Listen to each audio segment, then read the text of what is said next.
Fabíola, importante porque o grande feito do Lula nessa área de segurança pública foi a desmontagem daquela política bolsonarista, segundo a qual eh, o povo armado jamais será escravizado. Era distribuir armas e sonhar que o problema seria resolvido.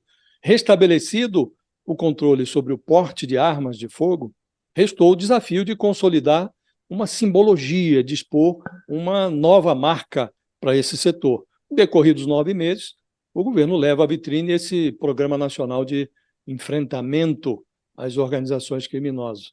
Essa novidade, como já bem realçado por você, ela é anunciada sob um imenso telhado de vidro da letalidade da polícia da Bahia, que é governada pelo PT desde 2007. A falta de segurança incomoda brasileiros do Oiapoque ao Chuí. Há surtos mal resolvidos também, nesse momento, no Rio de Janeiro, em São Paulo, mas nenhuma crise é mais incômoda para o Palácio do Planalto do que a crise da Bahia. Os ex-governadores, Jacques Wagner e Rui Costa, foram enviados para Brasília. Um é hoje o chefe da Casa Civil, o outro lidera a bancada do governo no Senado. Nem eles, nem o Jerônimo Rodrigues, que é o petista que governa atualmente a Bahia, se sentem confortáveis para transferir, como costumam fazer os gestores estaduais, para o governo federal a inépcia verificada no Estado.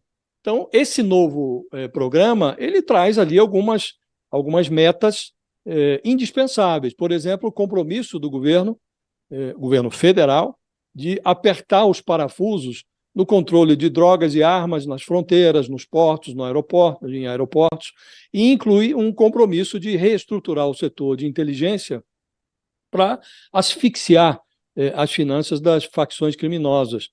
É algo que é um diagnóstico antigo que ninguém consegue colocar em prática na proporção adequada. Esse desafio todo, Fabíola, exigiria muito foco, unidade e investimentos. O ministro da Justiça, o Flávio Dino, a quem caberia implementar esse plano, está com o pé no Supremo Tribunal Federal. O governo e o PT, partido do Lula, eles se desentendem sobre a conveniência de dividir a pasta da Justiça em duas. Um pedaço para cuidar da justiça, propriamente dita, e outro pedaço para a segurança pública. O governo estima que vai destinar para esse novo programa alguma coisa em torno de 900 milhões de reais. Especialistas dizem que isso é muito pouco para as necessidades do setor, para colocar um plano dessa magnitude em pé. Então, diante da iminência de migração do autor do plano, o Flávio Dino, para o Supremo, diante dessa polêmica sobre a formatação do Ministério, algo que deveria ter sido resolvido em termos definitivos na fase de transição, e diante da penúria do programa, da quantidade de recursos que o governo vai conseguir destinar para esse programa, fica a impressão, Fabíola, de que o governo está aplicando um band-aid para tratar uma hemorragia. A questão de segurança pública no Brasil tornou-se um problema hemorrágico e dá a impressão de que o governo está tratando isso com um band-aid. Então, vai na direção correta, mas não reúne as condições para que o plano seja bem sucedido. Não há unidade, não há foco, falta dinheiro, então parece pouco, Fabíola, para a necessidade do setor de segurança pública. Professora, é curioso quando a gente olha do ponto de vista da ciência política, a percepção da população brasileira em relação a essa questão do crime, né? Quando você conversa com as pessoas, você fala, não tem jeito, o crime está dominando esse país, né? As pessoas falam desse jeito. O Brasil não vai ter jeito. Como é que funciona, hein, professor? Quando a gente fala da elaboração de uma política pública e até ela ter o resultado esperado, né? E quando ela é elaborada, qual é o foco, como se resolve e a expectativa da população, que às vezes ela não é correspondente aos dados, né? Por exemplo, a gente ouve muito aqui em São Paulo, as pessoas falam, por que São Paulo? E tem pavor de vir a São Paulo. Em São Paulo, os índices de violência têm queda, e há muitos anos, o homicídio, que é o índice oficial, né, quando você fala sobre uma cidade realmente violenta, né, só que a percepção da população não é essa por outras questões. Como é que funciona desse ponto de vista da ciência política, dessa elaboração dessa política pública hoje que está sendo lançada? Perfeito, Fabiola. E dependendo do ângulo que está se olhando para esse problema, se é alguém periférico, se é alguém que está no centro, as profundas desigualdades que caracterizam o Brasil, elas se refletem também nessa perspectiva em relação à segurança pública. E um outro ponto que é interessante ressaltar é que a percepção pública, os recentes surveys que a gente tem olhado, é que o governo Lula é mal avaliado, justamente está sendo mal avaliado pela população nessa perspectiva da segurança pública, enquanto em outros aspectos ganhou bastante apoio desde as eleições, economia, educação. O ponto específico da segurança pública ainda é esse calcanhar de Aquiles do governo.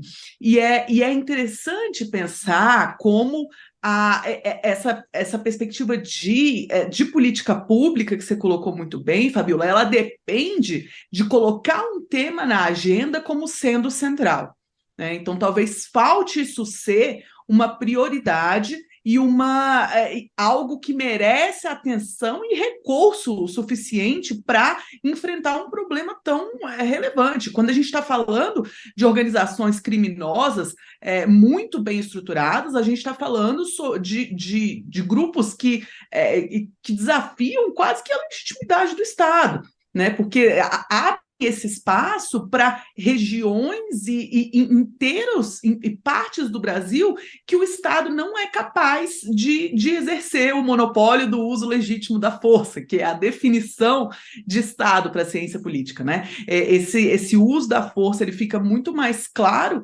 vindo dessas facções, dessas organizações, do que do Estado, e a população assim percebe, né? A discussão em torno de como executar essa política pública ela é muito importante. Mais do que nunca é preciso pensar em política pública baseada em evidência. E quando a gente fala de inteligência, parece que é um termo muito geral, né? Talvez inteligência comporte essa política pública baseada em evidência, mas comporta outras coisas também, né? É importante enfrentar os problemas com o ferramental que a gente tem disponível de metodologia na ciência, que já é um ferramental muito útil. A gente tem iniciativas que têm já resultados em evidência muito relevantes, né? Como, por exemplo, as câmaras corporais no estado de São Paulo. Tem uma pesquisa muito importante da professora da GV, Joana Monteiro, que deixa muito claro a redução da letalidade. Então, é começar com essas iniciativas num âmbito menor e, a partir de bons resultados, fazer isso se tornar uma política nacional é o melhor caminho para se pensar num avanço de fato e na percepção da população de segurança, né? Porque você deixou muito claro, isso é super interessante, sobre como a percepção da segurança nem sempre é aquilo que a gente vê refletido nos dados.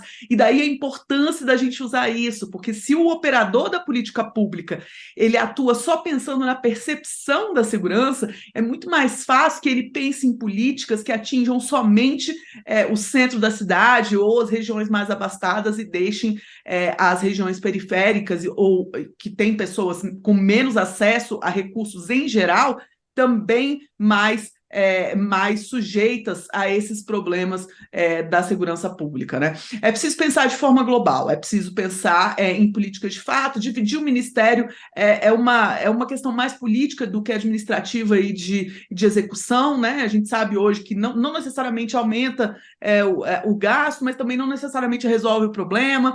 É preciso ter como prioridade. Acho que nesse momento, eu acho que é esse momento de formulação da agenda que a gente fala em política pública. Então, o governo precisa olhar para essa questão como prioridade, como sendo algo que precisa de um olhar atento e da atenção do governo como um todo.